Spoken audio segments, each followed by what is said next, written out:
What is going on YouTube? GCal Games here, and today back to another video. And in this video, guys, we're gonna be doing a boss tier list for Slayers Unleashed. Yes, guys, we're doing a boss tier list. So basically, we're gonna be rating every single boss, their boss drops, and if it's worth your time or if you should grind someone else. Now, everything here is based on my opinion and also how good the items are. Of course, if you really want the Rengoku blade, you can go ahead and get the Rengoku blade. It's gonna work just as fine, but some swords are better than others. Now, does this mean you need to have, for example, the Shinobu sword to stack up on that poison game to the poison damage to be the strongest play in the game? Of course not. Half of the time, you won't even use M1s that much when you're fighting in a 1v1 against a real player. So it's all up to you. You can use any sword, any horror you want, but I'm just here to rate which ones are the best in terms of buffs, damage, and stuff like that. So if you guys could like, subscribe, because that helps, so much. We're in the road to 10k subscribers. Thank you guys so much for 6k. Also, guys, if you guys want to check out my one other channel, I said two. But my other channel, the link will be in the description down below, guys. My second channel. Basically, I talk about animes, movies, and stuff like that. So if you guys want to give my support, I'm planning on start uploading there again. I don't know if I already uploaded today. I don't think so. But expect a video tomorrow on it already, guys. So the link's in the description down below if you want to go check it out. And I'm going to start uploading on it again. But anyways, let's go ahead and get started. So the first boss that we're going to rate is the Inosuke boss.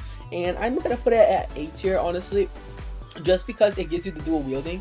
And actually, I'm gonna have to roll it at B, honestly, guys, because dual wielding doesn't give you any damage buffs. Like, although you do need dual wielding to get the Tengen blades, that's really the only thing you need for, and it doesn't even give you a damage buff. Now, that's something that they really messed up on. I feel like since you have two swords, your damage should go up by a little bit, not even double, just by a little bit. Come on. And it's 5% chance. You don't have a whole worry because you already have six close in the game, not even his hat. So it's pretty bad, honestly. All you get is that. I might have to put it as C or B tier since it doesn't give you any buffs at all. I'm gonna actually have to put it as C. Next, you have the Sonami boss drops, and since his swords and his horrors don't give you any crazy buffs, and it's just regular or anything like that, I will put it actually at A just because it looks cool. I will also put that in consideration since a lot of the bosses don't give you any buffs. So I gotta put that into consideration as well.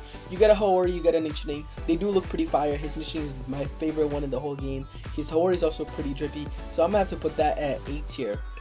Next one, we have the Doma, and I'll put Doma at S tier because his fans are definitely really worth getting, because it's just really good, especially with his blood demon art. That damage buff is insane, plus his Hawori also has really good regeneration, stuff like that, so Doma is definitely up there.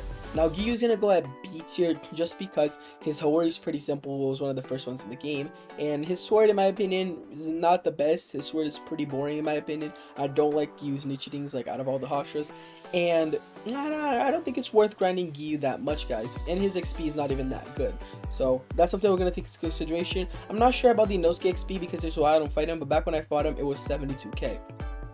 Gyomei is also going to have to go at S tier due to the fact that you needed to use stone breathing, and stone breathing is really good. His Aori also gives you one of the best buffs in game, so he's just going to go instantly S tier. Plus the boss gives you a ton of XP as well, so that's really good.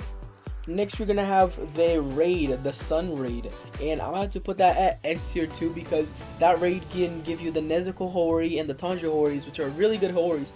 But not just that, the Tanjiro Nichiren, which also has some really good buffs with sun breathing, so that's one for that. Now, the next one's gonna have to be Tengen's, and I'm gonna have to put that at B tier, honestly, just because there's nothing special going for it. Same thing for Sanemi.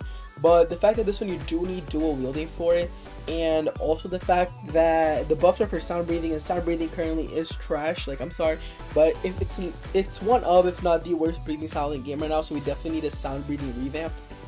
But it just doesn't look that good. Like, I was a little bit disappointed with the blades. I feel like the blades were not, like, the size wasn't right, so I didn't really like it. Next one's gonna have to be Daki, and I'm gonna have to put her at A tier, not because of looks, but because of her buff mostly. I don't like how it looks like, but I guess that they had to do that because, Roblox rules, they couldn't really put Daki's clothes because, Daki's like half naked. But, her Hori looks pretty okay, but the buffs are really good for it. The buffs are pretty good.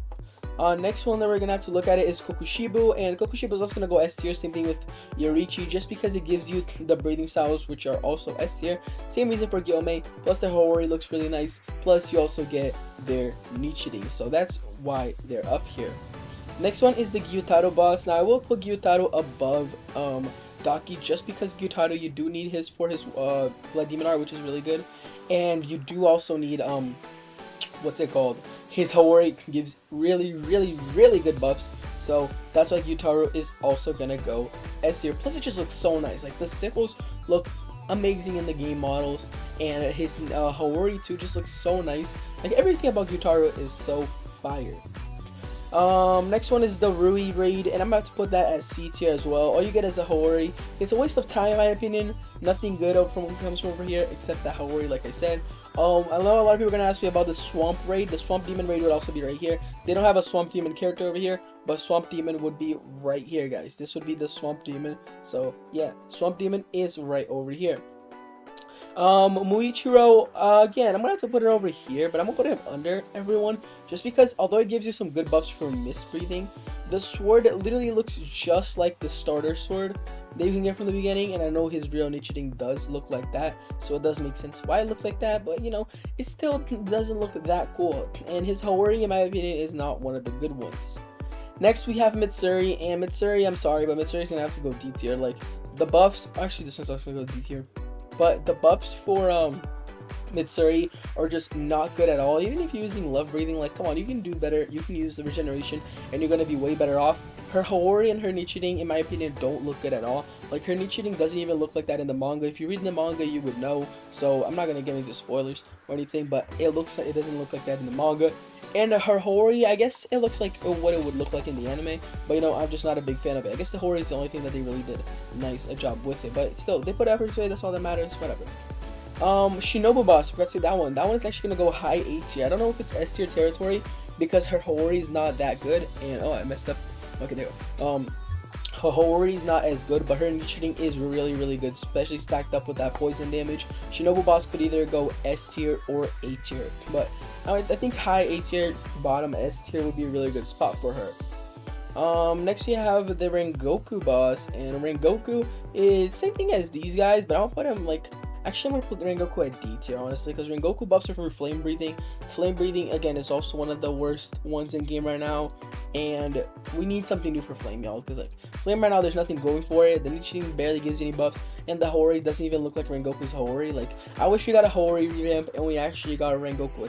Hopefully they would do a Mugen Train raid soon, where you can get Akaza boss drops, but you can also get the Rengoku Hawori. That's right, because right now we have one, but it's like a full Hawori, so it looks not like Rengoku. So hopefully we're gonna get a Rengoku one like that. Next we have Diobanai Boss, and I'm gonna have to put him up here as well, A tier, just because it looks so clean and dripped out. You already know. This sword also looks really, really cool, and his buffs are pretty nice with the extra poison damage. I'm gonna put Nezuko in the same level as Tanjiro, since they're both the same boss. Urokodaki Boss is also gonna have to go at D tier. Like, literally none of the boss drops are good, and it's a bunch of Nichitings half of them, so it's pretty okay, guys. I would not recommend doing it.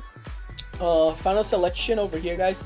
Final Selection is also pretty trash. Nothing much you get from it except the Slayer outfit, plus a couple, like one Nichiting that the color I guess you can use, but why would you use one of those when you can use the character Nichitings? Like, I just don't get it. But hey, if you want to use the Final Selection stuff, it's here, but in my opinion, it's a D tier. And then next we have the Zenitsu Boss, which I'm actually gonna have to put it a little bit higher up because it does have some better buffs than most of these. But actually, no, it's gonna be under, honestly. It's gonna have to be right here because I think the Muichiro one is still better. I think the list would go like this. I think this is how it would go. Like, nothing really special. Thunder breathing. I personally don't use thunder breathing. A lot of people do, so I guess that's plus. But that's pretty much it. Now, I think we got everything about boss in a raid covered over here. Yeah, I think we covered everything. But anyways, guys, I think I'm going to be ending this video here, guys. Comment down below, what do you guys think of it? Don't forget to like and subscribe. Again, if you guys do want to check out my second channel, I'm going to start uploading really soon. So if you guys do want to go subscribe, stay tuned for that. Join my Discord, link is in the description down below. And I'll see you guys next time. Peace.